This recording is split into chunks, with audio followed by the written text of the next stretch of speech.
জমিয়ে যখন পড়লেন লোকেরা তাকায় তাকায় পাপড়িতে পড়ে। খ্রিস্টানেরা বলে পাপড়ি কি দেখাবি, কারে আনলি, আঙ্গুল দিয়ে ইশারা করে ভেঙে চুরমার হয়ে যায়। এটা আমার কেমন মানুষ সামনে নাজির করবি? এই কথা বলার সঙ্গে সঙ্গে পাপড়ির জবাব বন্ধ করে কথা বলে না। ওই খ্রিস্টানের লোকেরা বলে নবী তাড়াতাড়ি তোমার ধর্ম আমাদেরকে শিখাও। সুবহানাল্লাহ। এই জন্য রব্বে কারীমের নবী বলেন পৃথিবীর মানুষ শোনো, দুনিয়ার জমিনে তুমি যদি শিক্ষা গ্রহণ করা লাগে সুশিক্ষা গ্রহণ করো। যেই শিক্ষা গ্রহণ করে ওই শিক্ষার তিলাওয়াত যখন তুমি করবা দুনিয়াতে বসে জান্নাত দেখতে পাইবা। সুবহানাল্লাহ।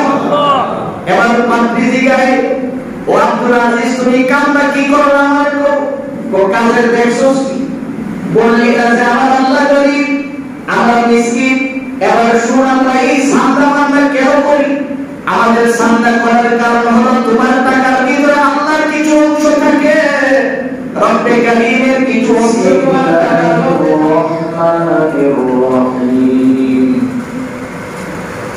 ইন্নাল্লাহা আশতারা মিনাল মুমিনিনা আনফুসাহুম ওয়া আমওয়ালাহুম বিআন্না লাহুমুল জান্নাহ يقاتلون في سبيل الله فيقتلون ويقتلون وعدا عليه حقا في التوراة والإنجيل والقرآن ومن أوفى بعهده من الله فاستبشروا ببيعكم الذي بايعتم به وذلك هو الفوز العظيم.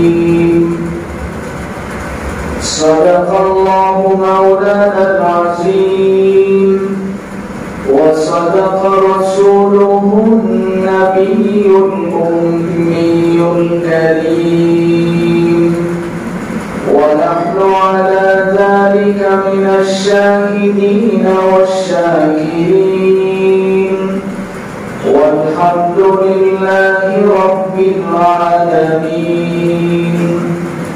اللهم صل على محمد وعلى آل محمد كما صليت على إبراهيم وعلى آل إبراهيم إنك حميد مجيد. اللهم بارك على محمد وعلى آل محمد كما باركت على إبراهيم وعلى آل إبراهيم إنك حميد مجيد. لا إله إلا الله الحليم الكريم. سبحان الله وبحمده سبحان الله العظيم. سبحانك لا علم لنا إلا ما علمتنا إنك أنت العليم الحكيم. نهاية قابل احترام উপস্থিত দেশ সুজাতির কর্ণধার হযরত উলামায়ে কেরাম, অত্র এলাকার বিভিন্ন অঞ্চল থেকে আগত ইসলাম প্রিয় মুসলিম ভাইরা, মহান রব্বে কারীমের দরবারে অসংখ্য গণিত শুকর আদায় করছি, যিনি অত্যন্ত দয়া করে মেহেরবানি করে আমাদের হায়াতটাকে দীর্ঘায়িত করে পবিত্র জুমার দিনে আল্লাহর ঘর মসজিদে বসে নামাজের পূর্বে কোরআন ও হাদিসের কিছু কথা শোনার তৌফিক দিয়েছেন। এই জন্য আমরা সকলেই পড়ছি আলহামদুলিল্লাহ। আমার ভাই, আমি আপনাদের সামনে পবিত্র কোরআনে কারিমা থেকে সূরা তাওবা 111 নং আয়াত তিলাওয়াত করেছি। রব্বে কারীম যেন তিলাওয়াতকৃত আয়াত এবং হাদিসের আলোকে আমাকে ইখলাসের সহিত কিছু কথা বলার এবং আপনাদের সকলকে আমল করার নিয়তে শোনার তৌফিক দান করুন। সকলে বলি আমিন।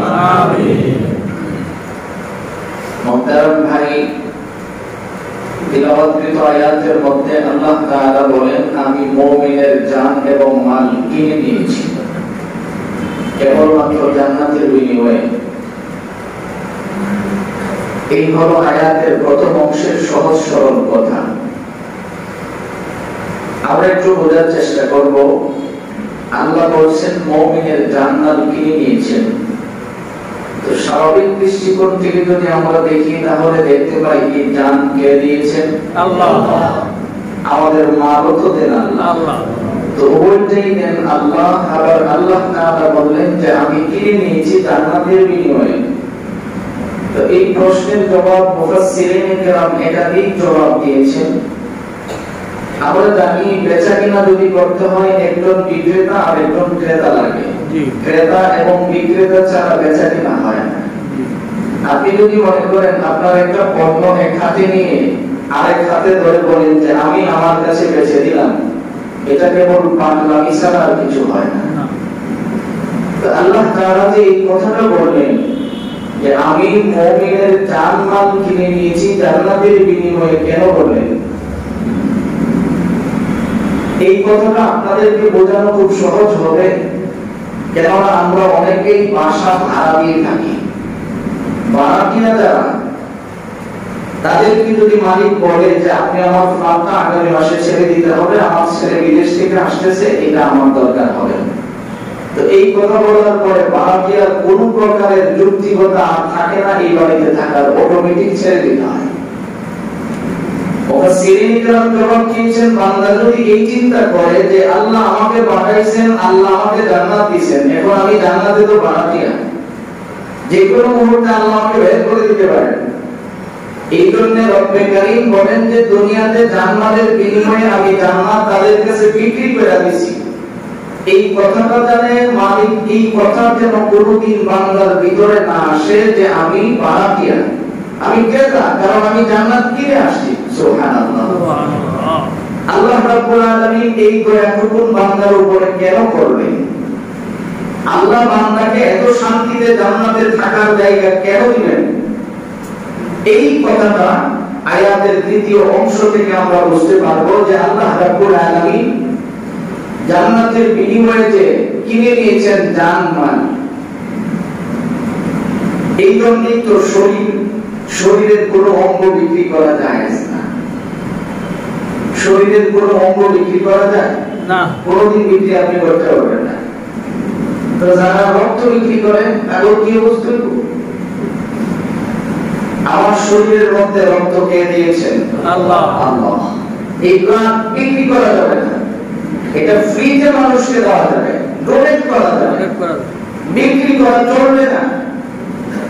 এই জায়গা থেকে আমরা একটা মাসআলা বোঝার চেষ্টা করি। ধরেন আমার একজন রোগী হসপিটালে ভর্তি আছে, এখন ডাক্তার বলল যে তার বি পজিটিভ, 4 ব্যাগ রক্তের দরকার। কোন রোগ খুঁজে পাওয়া যায় না, তো একজনকে পাইছি তার কাছে আছে, সে 2 ব্যাগ রক্ত দিবে। দেওয়ার আগ মুহূর্তে সে যদি আমাকে বলে যে হ্যাঁ রক্ত আমি দিব, কিন্তু আপনি আমার 10,000 টাকা দিতে হবে, এমন যদি কন্ডিশন হয়ে দাঁড়ায় তাহলে কিনা জায়েজ, বিক্রি করা হারাম। মাসআলাটা আমি বুঝাইতে পারছি?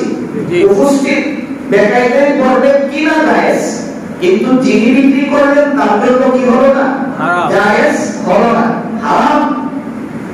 তাহলে আপনি বলে নেন কিডনি বিক্রি করা চলে না। আমাদের সমাজে আমরা তো অবারুসাই হয়ে বলি তোমার জন্য আমি কিডনি বিক্রি করে টাকা দেব। তো কোথেকে বিক্রি করবেন? এগুলি তো বিক্রি জায়েজ নয়। আল্লাহ রাব্বুল আলামিন তো জান এবং মালের বিনিময়ে কি করে নিয়েছেন? জান্নাত দিয়েছেন। এবার আসুন আমার ভাই, এই জান্নাত কামাই করতে গেলে শিক্ষা লাগে। জান্নাত কামাই করার সিস্টেম জানা দরকার, যেটাকে আমরা দুনিয়ার স্বাভাবিক ভাষায় শিক্ষা বলি। তো শিক্ষার সংজ্ঞা দিতে যায় আমার এক উস্তাদ আল্লামা মুফতি নুরুল্লাহ রাহমাতুল্লাহি আলাইহি বলতেন, শিক্ষা 3 প্রকার। একটা হলো সুশিক্ষা আর একটা হলো কুশিক্ষা। এই দুইটা আমরা একটু বোঝার চেষ্টা করি। আরেকটা হলো অশিক্ষা। তো সুশিক্ষা এবং কুশিক্ষাটাই কিন্তু বোঝার বিষয়, অশিক্ষা তো বোঝার বিষয় না, যে কারো কোনো শিক্ষা নাই, নিরক্ষর, সে কিছুই জানে না। সুশিক্ষা কাকে বলে আর কুশিক্ষা কাকে বলে? আজকে আপনি আমি আমাদের সন্তানকে সর্বোচ্চ ভালো শিক্ষাটা দেওয়ার জন্য কিন্তু চেষ্টা করি। আপনার চেষ্টা থাকে আমাদের সর্বোচ্চ ভালো শিক্ষা দেওয়া হয়। শিক্ষাই জাতির মেরুদণ্ড তখনই হয় যখন তার সুশিক্ষা হয়। শিক্ষাটা যদি সুশিক্ষা হয়, আর যদি কুশিক্ষা হয় তাহলে কি পরিমাণের ক্ষতি হয় দেখেন। যেমন কিছুদিন আগে আমরা দেখেছি একজন লোক ফেব্রুয়ারি 2 তারিখ সুসাইড করে মারা গেছে। ওনার শিক্ষার কোনো অভাব ছিল না, অর্থের কোনো অভাব ছিল না। তাহলে আমরা এদিক থেকে বুঝতে পারি যে এই শিক্ষাটা সুশিক্ষা হয় নাই। সুশিক্ষা না হওয়ার কারণে ছেলেমেয়েরা মদ খায়, গাঁজা খায়, ইয়াবা ট্যাবলেট সেবন করে। তো এইগুলি কেন করে বুঝতে হবে তার শিক্ষাটা ওই পরিমাণের শিক্ষা হয় নাই। সুশিক্ষাটা ওই শিক্ষাকেই বলে যে শিক্ষার মধ্যে ধর্মীয় রীতিনীতি বোঝানো হয়। সুশিক্ষাটা ওই শিক্ষাকেই বলে যে শিক্ষার পাশাপাশি দিন ধর্ম বোঝানো হয়। আপনি যদি দিন ধর্ম বুঝে একদম শিক্ষিত হতে পারেন, আপনার ফায়দা কি হবে? ফায়দাটা এমন হবে, আপনি এই দুনিয়ার জমিনে বসে জান্নাত দেখতে পারবেন। সুবহানাল্লাহ।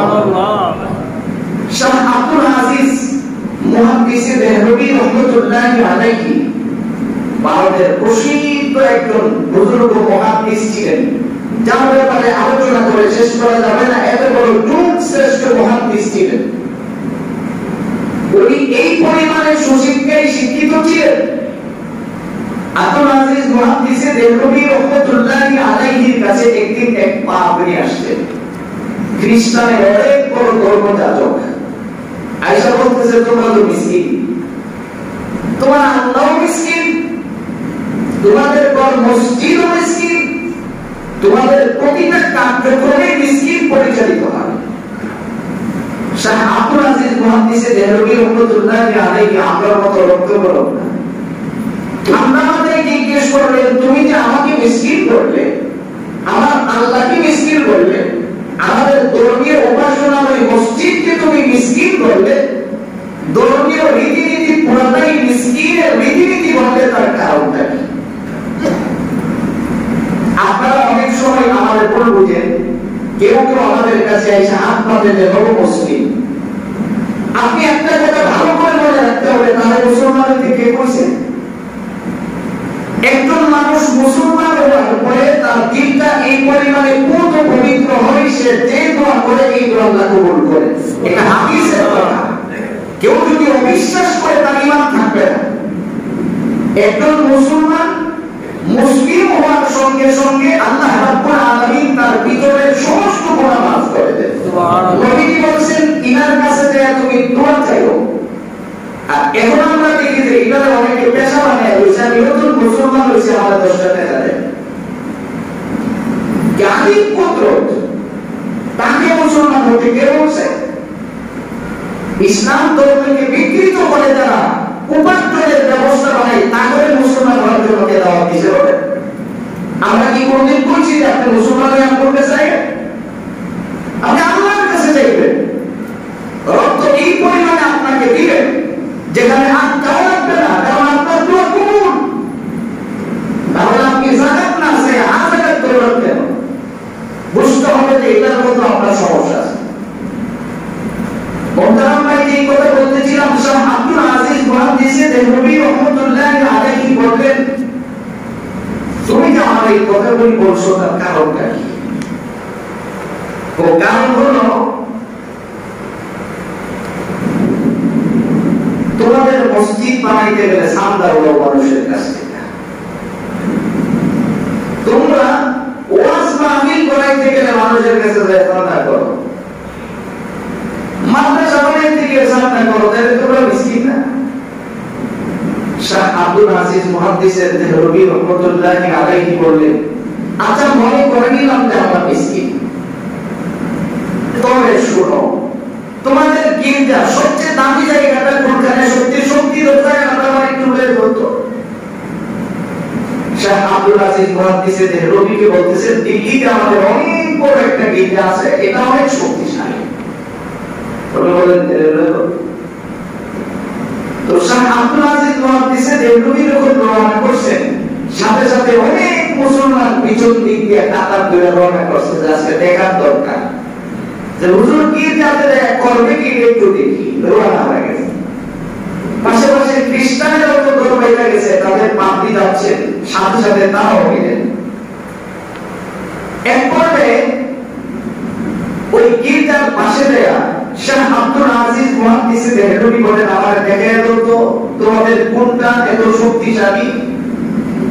এই যে দেখো গির্জাটা দেখা যাচ্ছে, এটা আমাদের খুব শক্তিশালী গির্জা, আমাদের এখানকার সবচেয়ে উচ্চ দামি জিনিস আমরা এটা তৈরি করছি।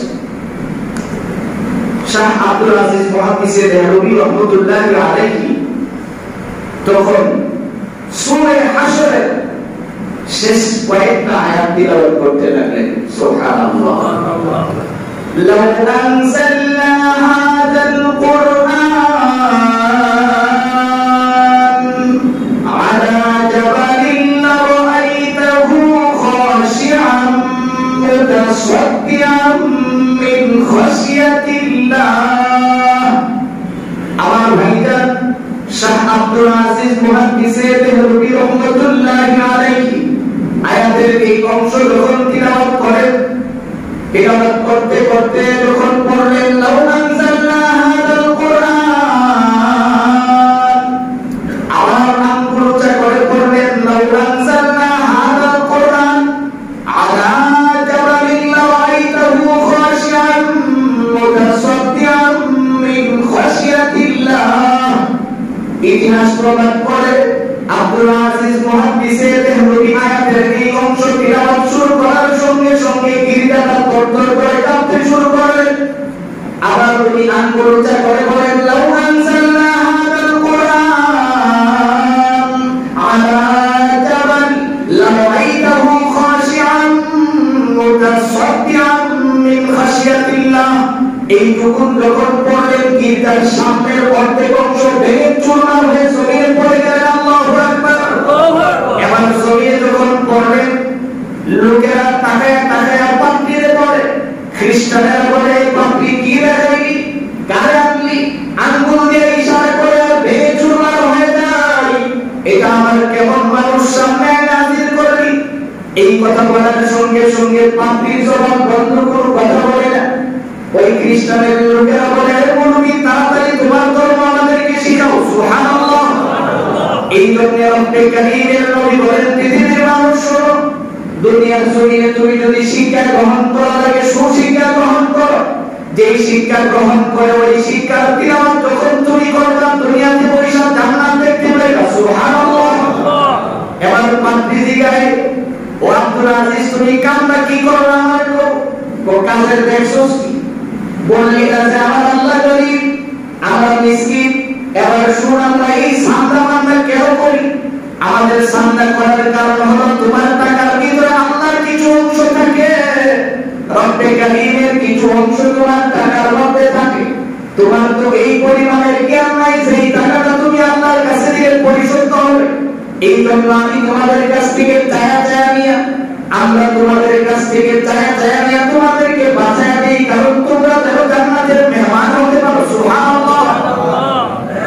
এই জন্য আমার ভাই, যেই কথা বলতেছিলাম, সুশিক্ষাটা এমন শিক্ষা, যে শিক্ষা দ্বারা দুনিয়াতে থেকে জান্নাত পাওয়া যায়।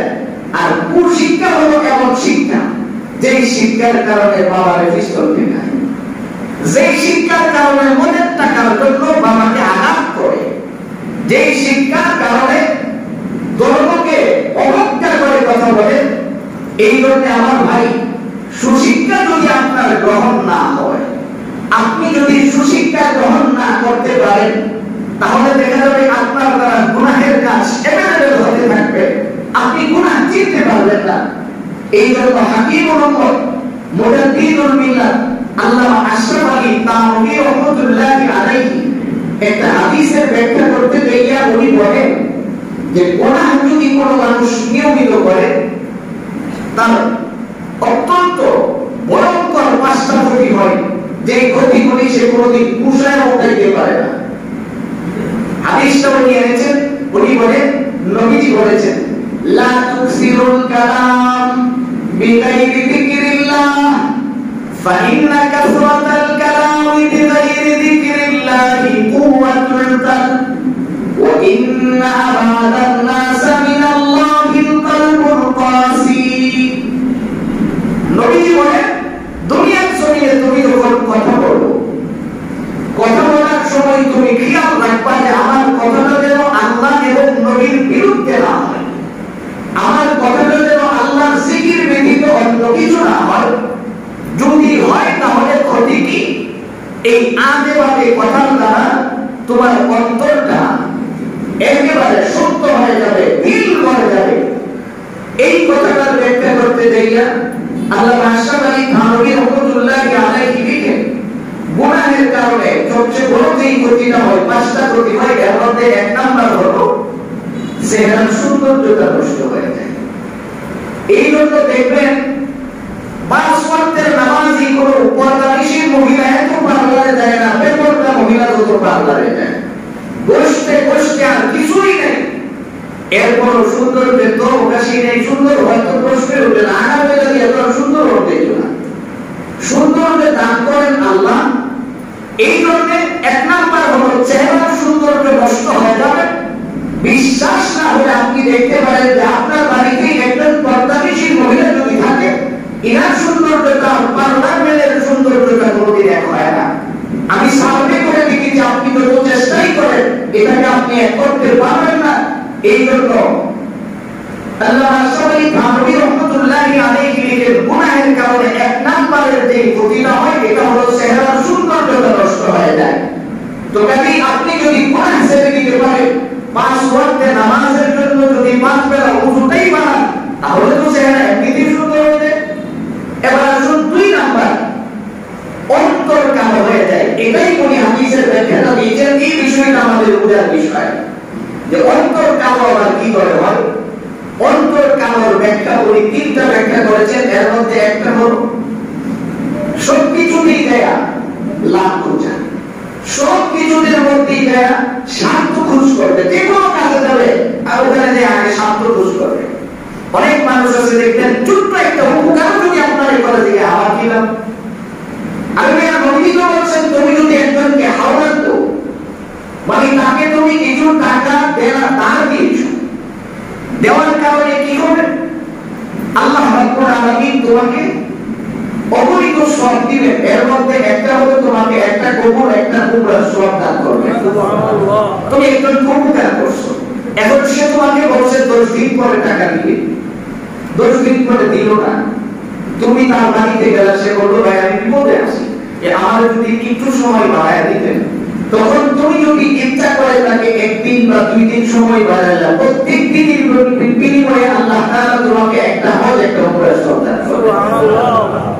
তো এই কথাটা যদি আপনি যারা সুদি কারবার করে তাহলে বুঝার লাভ হচ্ছে না, কারণ তার দিল তো মারা গেছে।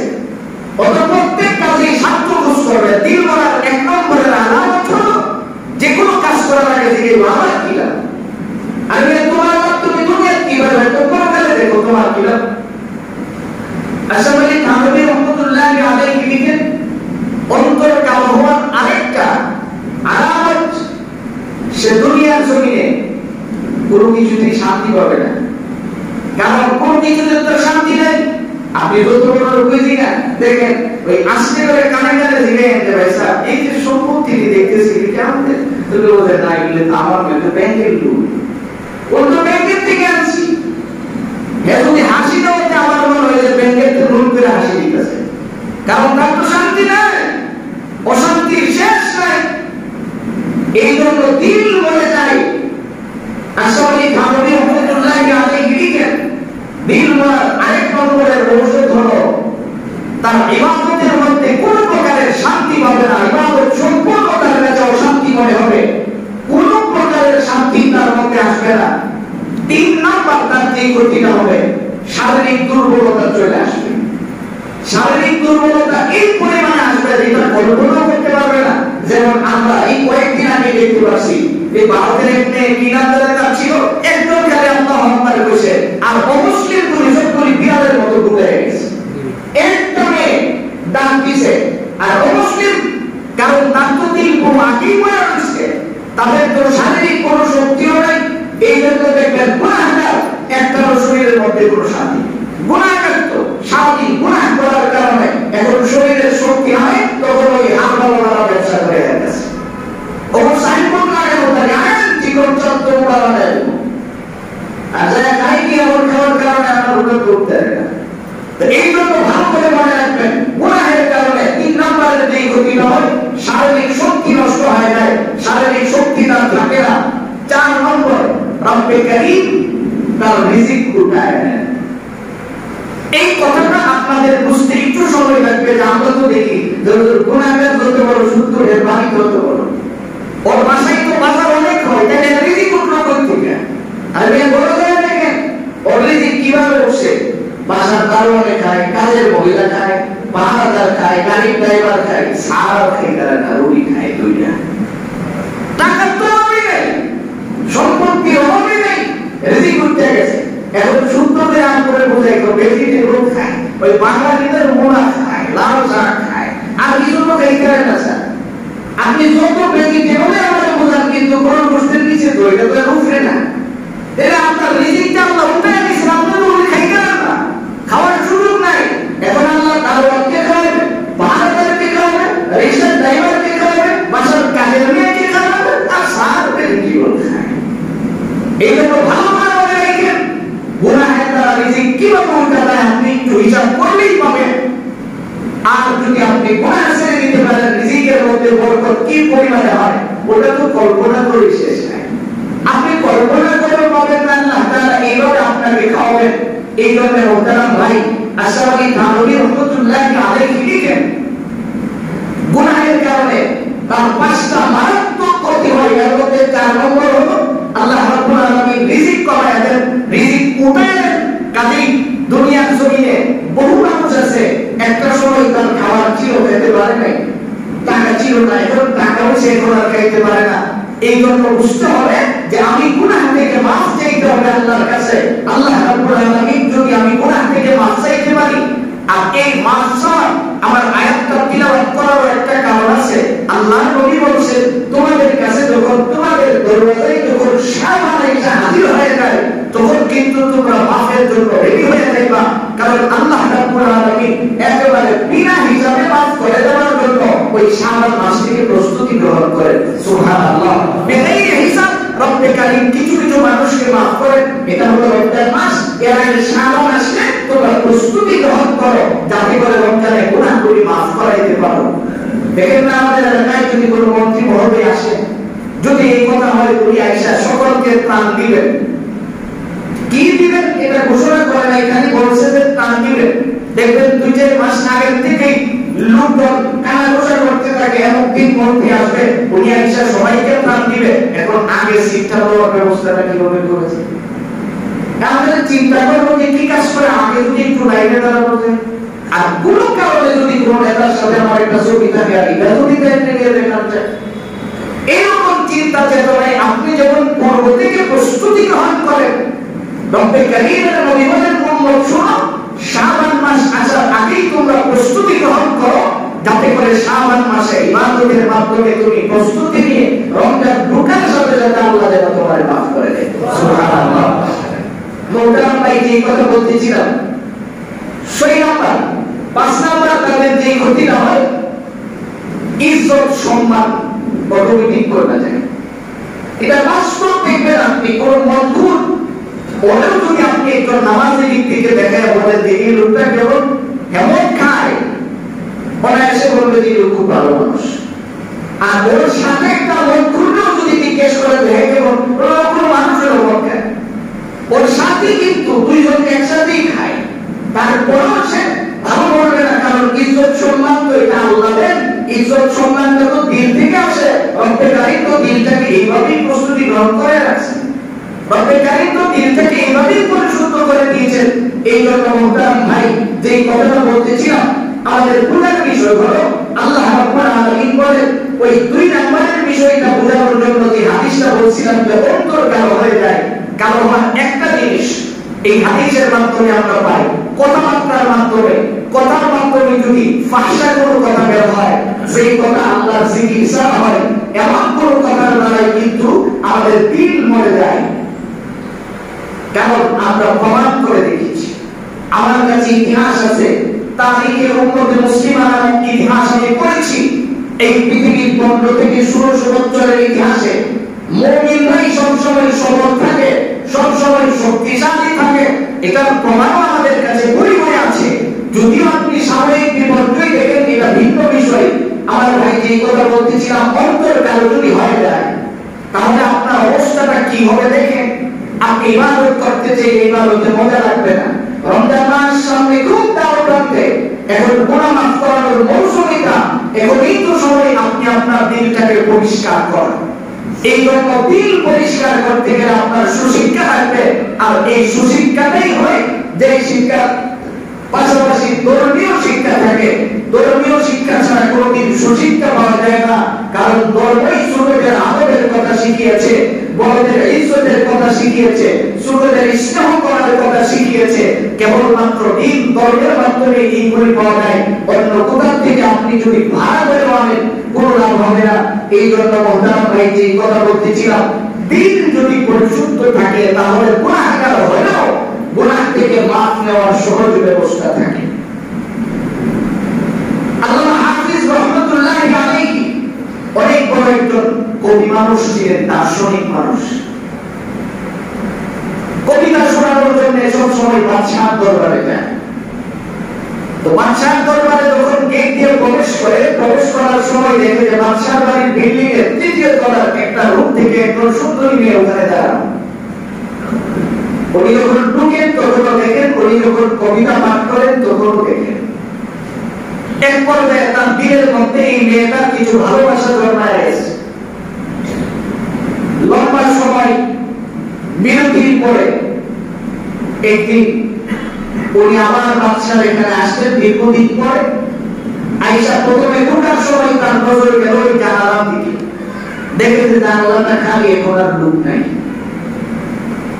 তো কবিতা পাঠ করতে আসছে, কবিতা শুনাইলেন।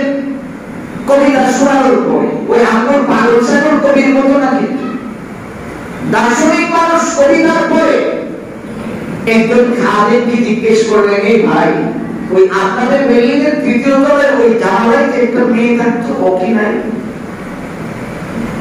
সাথে সাথে জবাব দিলেন ওই খাদেম যে তিনি তো বহু আগে মৃত্যুবরণ করেছে। কি করছেন? মৃত্যুবরণ করেছে। যেই এই কথাটা শুনলেন, ওই কবি গেট থেকে আস্তে আস্তে বের হয়ে বাদশার সীমানাটা পার হয়ে একটা গাছের নিচে বসে, গাছের নিচে বসে উনি কবিতা লেখে। আঙ্গুর দেশের ছেঁকে খাওয়া মানুষ তো বিরহের কবিতা লেখে।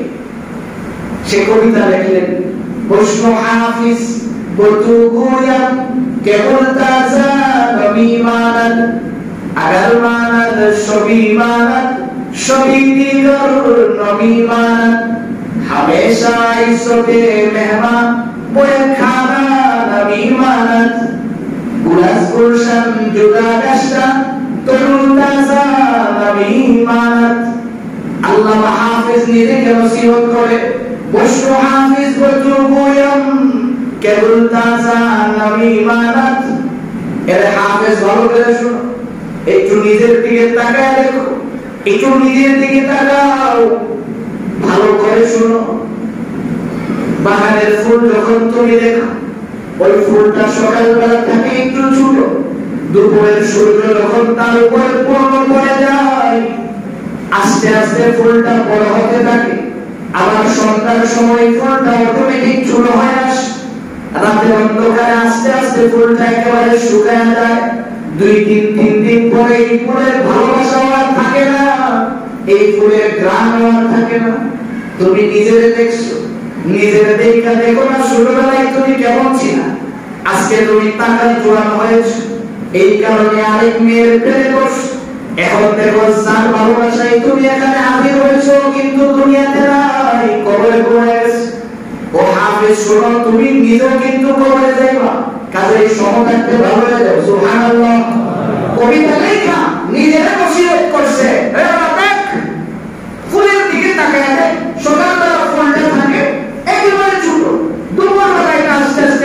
বিকাল হওয়ার সাথে সাথে আমার শেষ হয়ে যায়।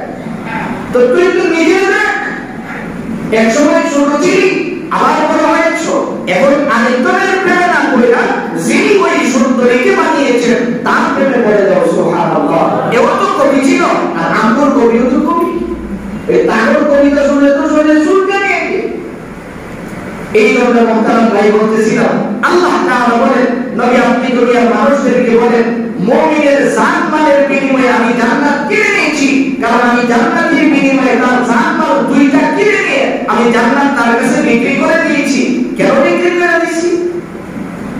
ওই মক্কাতে এই আয়াতটা তাফসীরের কিতাবের মধ্যে আসছে যে এই আয়াতটা শুধু মক্কায় সূরা মদিনায় নাযিল হয়েছে, কিন্তু এই আয়াতটাকে মাক্কি বলা হয়েছে। কারণ হলো এই আয়াত শোনার পরে সাহাবায়ে কেরাম মুসলিমই কয়েকজন যারা মুসলমান হয়েছে তাদের দিলটা এত পুরানো হয়েছে, তাদের ঈমান এত বৃদ্ধি হয়েছে, হওয়ার কারণে এখন তারা যুদ্ধের ময়দানে সেখানেই দাঁড়িয়ে খালি সামনে থেকে দৌড়াইতে থাকে, পিছ পা হয় না। আল্লাহর নবী বলেন যে দেখো জান্নাতের আশায় তারা কি পরিমাণে দৌড়ায়। আল্লাহ তাআলা এই কথাটাই বললেন, ইন্নাল্লাহা আশতারা মিনাল মুমিনিনা আনফুসাহুম ওয়া আমওয়ালাহুম বিআন্না লাহুমুল জান্নাহ ইউকাতিলুনা ফি সাবিলিল্লাহি ফায়াকতুলুনা ওয়া ইউকতালুন। আল্লাহ তাআলা বলেন, নবী আমার আপনি পৃথিবীর মানুষদেরকে বলেন আমি মুমিনের জান এবং মালের বিনিময়ে জান্নাত তাকে দিয়ে দিয়েছি। সুবহানাল্লাহ। এদের ভিতরে আপনি দেখবেন কিছু কিছু মানুষ আছে ইউকাতিলুনা ফি সাবিলিল্লাহ ফায়াকতুলুনা ওয়া ইউকতালুন, বা আল্লাহর রাহে নিজের জীবন বাঁচিয়ে রাখা নিজেও মরে অপরকেও মারে, নিজের যুদ্ধের ময়দানে যে শাহাদাত বরণ করে, মুশরিকদেরকে হত্যা করার জন্য তাদের দিলের মধ্যে কোনো কার্পণ্যতা আসে না। আল্লাহ তাআলা বলেন, ওয়া'দানা আলাইহি হাক্কান ফিত তাওরাত ওয়াল ইনজিল ওয়াল কুরআন। নবী আপনি পৃথিবীর মানুষদেরকে বলেন ওয়াদা পূর্ণ করার জন্য তাদের আল্লাহর চেয়ে বড় আর কেউ হতে পারে না। দুনিয়ার সাকিয়ে দেখে কিছু না কিছু ওয়াদা খেলাফি করে, আমি আল্লাহ কিন্তু ওয়াদার কোনো খেলাফ করি না। এর বাস্তব প্রমাণ রয়েছে ফিত তাওরাত ওয়াল ইনজিল ওয়াল কুরআন। তাওরাত, ইনজিল এবং কুরআনের মধ্যে তার ভুরি ভুরি আমি প্রমাণ দিয়েছি। ওমান আওফা বিআহদিহি মিনাল্লাহ ফাস্তাবশিরু বিবাইইকুমুল্লাযী বায়াতুম বিহি। আল্লাহ তাআলা দেখেন কত সুন্দর করে বলেন, নবী আপনি তাদেরকে বলেন যে ব্যবসায়ী ক্ষেত্রে এমন ব্যবসায়ী তারা কোথায় পাবে যে ব্যবসায়ী সবকিছু তাকে হাতিয়ে দিয়া আবার তাকে এর বিনিময় করে জান্নাত দেন, এত দামি ব্যবসায়ী কই পাবে? আল্লাহ তাআলা বলেন, নবী আপনি দুনিয়ার জমিনে ওই মানুষগুলির ভিতরে এমন কিছু মানুষ দেখবেন যাদের ভিতরে সুশিক্ষা ঢুকে যাবে, তাদের ব্যবসাটাই এমন হবে, কুশিক্ষার কেউ এই ধরনের ব্যবসা করতে পারবে না। তার বড় বড় প্রমাণ কোরআন হাদিসে আছে। যেমন আপনি দেখেন হযরত ওসমান যখন এই কথাগুলি শুনলেন, জান মালের বিনিময়ে আল্লাহ তাআলা জান্নাত বিক্রি করে দিয়েছেন, এই কথা শোনার পরে ওসমান ইবনে আফফান, ইতিহাস আপনারা বহু শুনেছেন, মদিনাতে দুর্ভিক্ষ দেখা দিয়েছে, কার কাছে কোনো টাকা পয়সা নাই, ঠিক এই সময়ে ওসমানের 10 বোঝাই উট মাল ঢুকছে মদিনায়। সুবহানাল্লাহ। কত বোঝাই উট ঢুকছে? 10 বোঝাই, 10টা উট বোঝাই মাল ঢুকছে। এখন একটা উট সুস্থ সবল যদি থাকে 60 টন মাল বহন করতে পারে।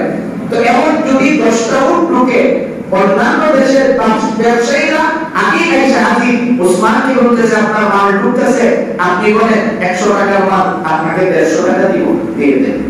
ওসমান তো হবে না, তো 200 দিব, হবে না, কোথায় না 250 দেই, হবে না, তো 300 দেই, হবে না। এরকম করতে করতে বলতেছে যে 100 মাল 5 গুণ দিয়া 500 টাকা আপনাকে দিয়ে দিই। ওসমান তো হবে না, এরা বলতে গেলে আর কেমনে আপনার থেকে নিতে, কারণ আমরা 100 টাকার মাল যেখানে 150 দেন নাই, এরকম করতে করতে 500 করে নিয়েছি, তারপর আপনি দেন নাই, তা আমরা কয় টাকা দিয়ে কিনবো আর কয় টাকা বিক্রি করবো? এই কথা বলার সঙ্গে সঙ্গে ওসমান বলে, তোমরা তো আমাকে 500 টাকা দিতে বলছো, আমি তো 1000 টাকা দিয়ে আল্লাহর কাছে বিক্রি করে দিয়েছি। সুবহানাল্লাহ। আমি তো 10 গুণ দিয়ে আল্লাহর কাছে বেচে দিয়েছি,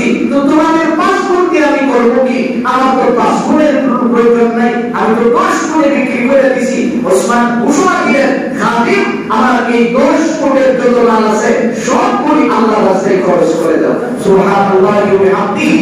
যেই এই কথা বলছেন বলার সঙ্গে সঙ্গেই তো খাদিম সবগুলি বিলীন করে দিলেন, কারণ আল্লাহর কাছে আল্লাহ আমাকে বলছেন জান্নাত, এই দুই জিনিস দিয়া রব্বে কারীম আমাকে জান্নাত দিয়েছেন, এই দুই জিনিসের বিনিময়ে আল্লাহ আমাকে জান্নাতের মালিক বানাবেন। আর জান্নাতটা যদি দেন সর্বনিম্ন জান্নাত হবে এই দুনিয়া 10টা দুনিয়ার সমান। সুবহানাল্লাহি ওয়া বিহামদিহি। এই জন্য আল্লাহ রাব্বুল আলামিন বলেন নবী আপনি দুনিয়ার মানুষদেরকে বলেন জান্নাত যদি তারা কামাই করতে হয় জান্নাতের বিনিময়ে তো আমি জান্নাত দিলাম। আর এটার জন্য একটা শিক্ষা লাগে, আর এই শিক্ষাটা হলো সুশিক্ষা। যারা দুনিয়ার জমিনে সুশিক্ষায় শিক্ষিত হয় তারাই জান্নাতের সহজ ব্যবস্থা পায়। এই জন্য আমার ভাই আসুন আমাদের সকলকে আল্লাহ রাব্বুল আলামিন যেন দুনিয়াতে থাকা অবস্থায় সুশিক্ষায় শিক্ষিত হতে পারি, আমাদের সন্তানগুলিকে যেন কুশিক্ষা থেকে বাঁচাইয়া সুশিক্ষা তাদেরকে দিতে পারি। রব্বে কারীম আমাদের সকলকে এই তৌফিক দান করুন। যাদের সন্তান বড় হয়ে গেছে তাদেরকে আমরা কোরআন শেখানোর চেষ্টা করব, সুশিক্ষায় শিক্ষিত করব।